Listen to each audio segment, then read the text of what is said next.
Isang mapagpalang araw po muli mga kalingap mga kababayan, Kalingap Edo ihahatid sundo na si VNC. Ngayon mayroon ng sasakyan si Kalingap Edo ay maari na niyang ihatid sundo si VNC lalo na at malayo ang nilalakad ni VNC pauwi ng kanilang bahay at napakadelikado.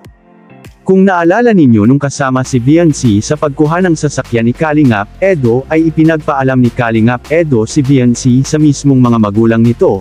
At pumayag ang mga ito na isama ni Kalingap Edo. Ganyan kalakas si Kalingap Edo sa mga magulang ni VNC, napakabait kasi ni Kalingap Edo kaya panatag ang loob ng mga magulang ni VNC na kasama ito.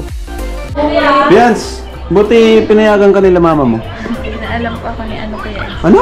Pinaalam ko. Pinaalam ka, Neds? Eh, grabe, kailan? Kanina po. Kanina? Pinaalam ko umaga. Ay, grabe! Sana all pinas. Pinaalam pala siya? Oo, pinuntahan ko yan ni Kuya. Pinuntahan? Kayagin siya. Grabe, ang haba ng hair. Lakas niya ano. Grabe, lakas mo.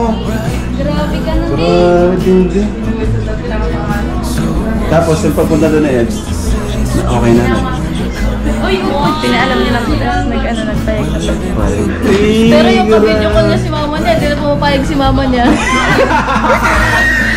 yung isang araw. Tapos pagpaalam ni Kuya Edo, pumayag na. Grabe. Lakas. Baka di na iniwala sa'yo.